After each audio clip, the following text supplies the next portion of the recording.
Hello Internet and welcome to Irregulus, and today we're going to be taking a look at Alberta and just what the fuck is going on.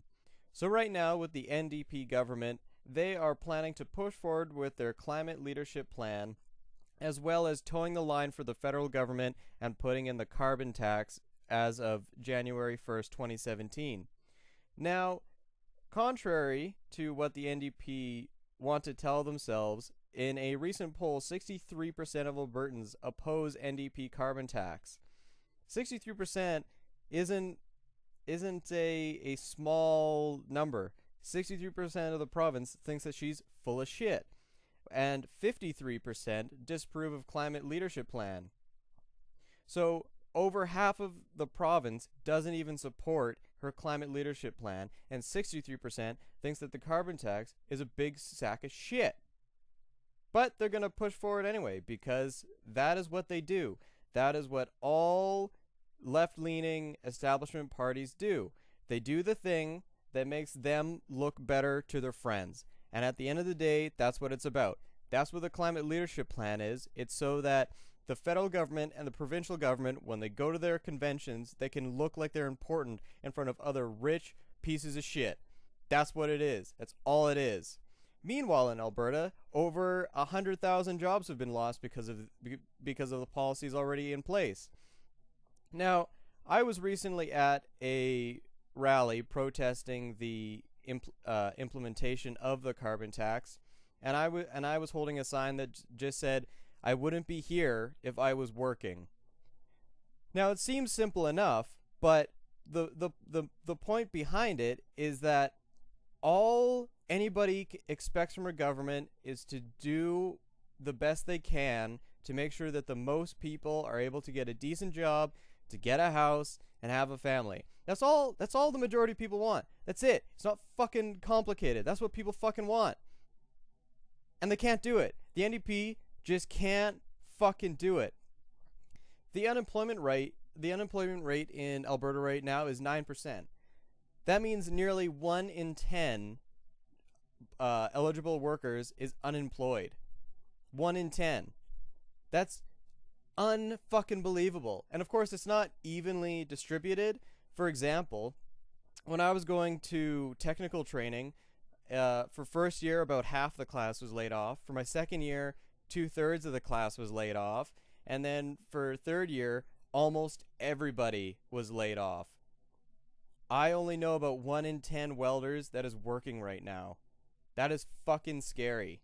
It is not going super great right now. And the NDP just they're not looking back. They're not even considering slowing down or thinking like, "Oh man, we're supposed to represent the middle working class, and all these middle working class people are laid off and things are getting worse." Oh, no, they're not thinking that at all. They're just bulldozing through everything, saying, "Yep, this is the right way to go. This is what we're going to do so we can show off how virtuous and how righteous we are." And everyone's sick of it. Everyone is fucking sick of it. 63% oppose the carbon tax. People are asking for a referendum. People are asking that we put it to the vote. People are asking that we actually use democracy. And they think that's unreasonable. The government is not willing to back down from their position. They're putting this in place so they can show off to their friends. Canada is not, in its entirety, is not a large enough contributor to global warming to sacrifice this many individuals' jobs and livelihoods. It is not worth the cost. I don't care what the hippies and the Greenpeace tell you. It is not worth this many people being out of work. It is not worth this many people losing their houses. It's not worth it, and it is not democratic to force this on people. You are supposed to represent the majority. The majority is telling you no, and you are ignoring them. This is an absolute abuse of power. You don't pretend like the common people are fucking inferior to you. You don't turn up your nose. You have to fucking listen to them. That's the whole point of having a democracy, and it sickens me. It sickens me how little care the liberal government has and the NDP government has for normal people. These are supposed to be the parties fighting for the lowest common denominator or the overall middle class, and they're failing on both fronts. It's sad. It's really fucking sad.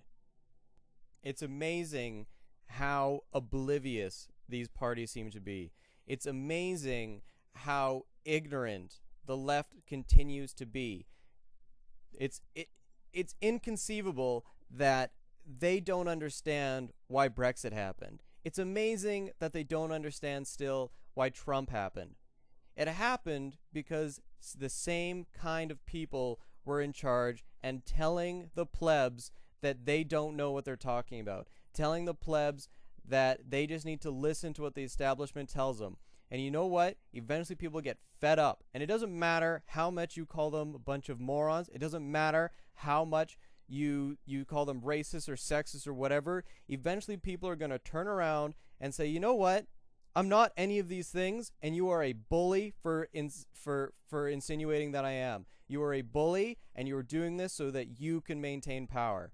And people have turned around and have said, no, enough is enough. We're tired of it. Stop this right now. We can't continue this way. We simply can't. There cannot be a greater good that is worth ruining this many people's lives. There can't be. So you have 53% of the province telling you that your plans are full of shit. You have over half of the province telling you that you're wrong. You know, I learned a Romanian saying the other day, and they say, when everyone's telling you that you're drunk, maybe you should go home and sleep. And I think when you have over half the province telling you that you are wrong, maybe you should look into this. Maybe you should have a little bit of self-reflection. Maybe you should ask yourself if this is the right thing to do, or if this is selfishly motivated to make you and your party look good to other wealthy elites.